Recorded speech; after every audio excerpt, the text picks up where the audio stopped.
It is great to be here. Peter, thank you for the introduction and for your words of wisdom. You know, I always say I'm excited to be here, but I actually am.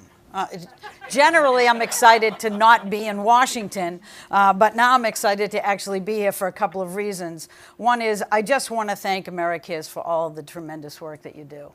I think we share common values in recognizing that we are one world and one people, and we have to keep caring for those who are least able to care for themselves. And all the work you do speaks wonders about you, not just as a collection of wonderfully creative people, but as individuals. So I had to start by thanking you for that. The Bowers, I have to say, my husband and I are going to be married for 40 years. I hope it gets better in the next 25. I can't imagine us ever sharing an email. But I'll keep working on it, all right? It is just wonderful, and you brought a tear to my eye with the starfish story, because it is just so good. But let me just jump into the middle of this, and I think one of the reasons why I get invited to speak is because everybody thinks they're inviting me to be nice to me, because I actually might be one of those folks you talk about in mental health as needing a helpline. But I am actually really not. You know, I am not depressed. Yes, I spent 8 years of my life working for President Obama, the last 4 of which I was the EPA administrator. I did all the work on the climate stuff, from auto companies to methane to the Clean Power Plan. Everything that I ever contemplated or the President Obama talked about is now being announced as being rolled back and not useful anymore. And you're right, the biggest challenge that we face is just basically a questioning of science in general, not just climate change. Now, after that litany, you'll wonder why I'm hopeful, is because the one great thing about this administration is it stinks at governing.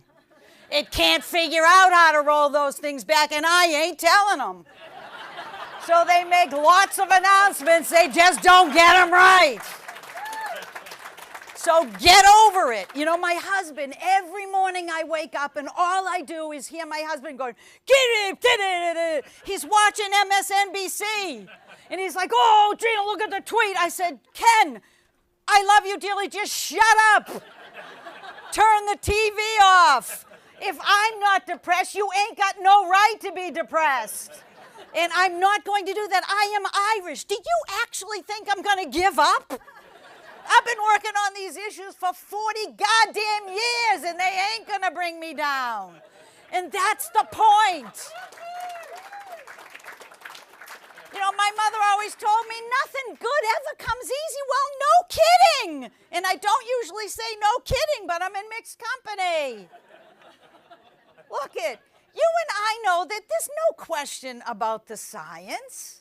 This is ridiculous. And guess what? People are figuring this out. Good things are happening. Stop focusing on what's on the television, half of which is made up by people in Washington today. Let them talk to each other. Lisa Jackson, my predecessor, used to say that the Beltway is a fact-free zone. Well, it still is.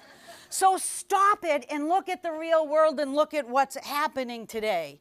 Now, when people come up and talk to you about climate change and they say it isn't real, I want you to practice saying 3 things with me. Are you ready? Yes. All right, after me. Climate change is real. Climate change is real. Man-made emissions have caused it. Man-made emissions have caused it. That's why women need to rule the world. It's totally true. This is what we have to focus on. And if you just happen to look at the midterm elections, the women are ruling the world. Boy, are they making all those traditional people uncomfortable. They're speaking truth as loudly as they can. They actually ran on a climate agenda and they won. So don't tell me that we are losing.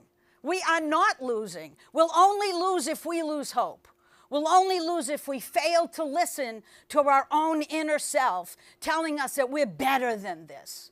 We know we're not going to roll things back.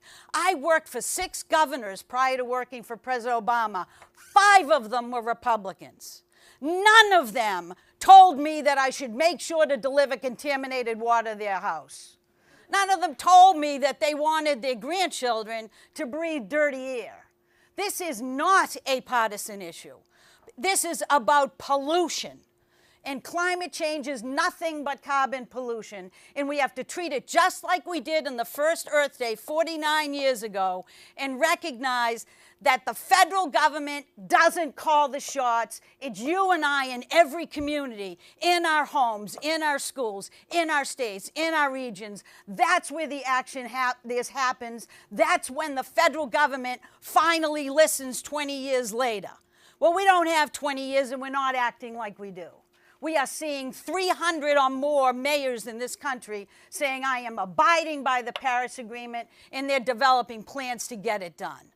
We are now seeing states, really progressive states, like New Mexico and Nevada and Colorado, are kicking butt on renewable energy. What is that? They were not doing that when I was there. I should leave more often.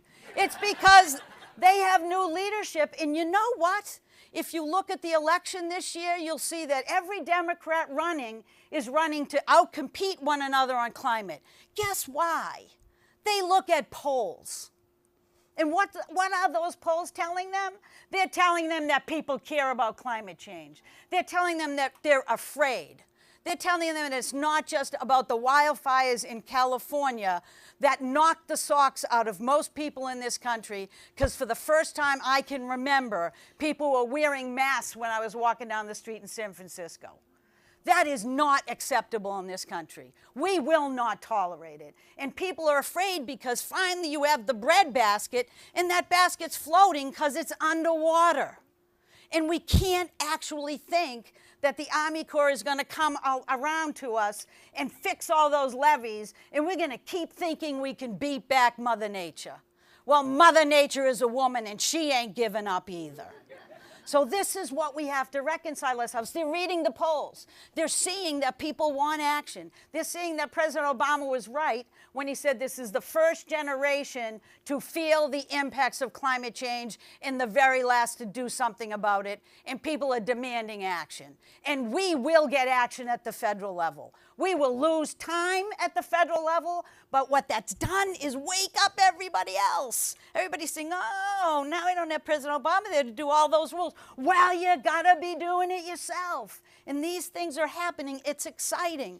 But Peter mentioned a fundamental reason why it's exciting is because once you see what's happening in the world, you realize that in our country, not just in the developing world, we face challenges. I worked for environmental agencies for all of those 6 governors and President Obama, and I never, ever thought I was working for the environment. I was working for people. The Environmental Protection Agency is essentially a public health agency. Our measure of success was human lives saved. Our measure of success was fewer kids with asthma. We have to start talking about climate change, not as if it's a distant issue or about polar bears, as Peter mentioned. It's about ourselves and our kids. When we start doing that, we will actually build the momentum we need. And if we stop moaning and whining, somebody might listen. So don't go talk to somebody about climate change unless you're prepared for a civil conversation that you can have over and over again, and stop talking about faraway planets or this planet and start talking about your community, your commitment, your concern about not just your own individual family, but your collective need to meet our moral obligation for the next generation. Because that is what it's all about. And as I sit here listening to all your good work, all I keep thinking about is the intersect between what you do and climate change. All I keep thinking about is if you're worried about disaster relief, then think about the disasters that are being caused by climate change, and why aren't we thinking about that before the disaster hits? Why aren't we recognizing that our response to that might need to be different? Why aren't we recognizing that since Ronald Reagan, Our military has known that climate change brings huge instability, and that's much of the reason why you see women bringing their kids into this country today, or trying to, and the only reason they're doing it is not to get a better life for themselves, but to put food on their kids' tables. And we make them out to be a villain. We should be ashamed of ourselves. And so we have to do better than this. It's our values, it's our country, this is our democracy. We have to take it back and keep holding it and do what we know is right for ourselves and for our kids. That's what it's all about. And I am here to tell you that health motivates, solutions are available to us. We need trusted advisors like the medical professionals out there talking with us so people understand that this is real, it is about the science, and we can do something about it. And if you look at the main issue, that is the problem with carbon pollution, it's the same with every other pollutant, and that is that it is not an equal opportunity killer. That's why I'm at Harvard. That's why I'm with Erica and others, because they're there because they are demanding a more equitable world. They know that pollution hits our kids, it hits the elderly, and it hits the poor. They are the ones that are least vulnerable. Who is going to speak for them if we don't? Who's going to step up and care for people who can't care for themselves? Who is going to protect people with little kids now with mental health challenges because they've seen those fires and what it does, and they're worried that they're going to be hit next? What do we do with those kids in the Midwest and Nebraska who will never be able to be back on their farm again to bring them a sense of community and well-being? What are we going to do? I'll tell you what we're going to do. We're going to pull up our big boy pants, our big girl pants, our gender neutral pants, and we are going to act together. Thank you very much.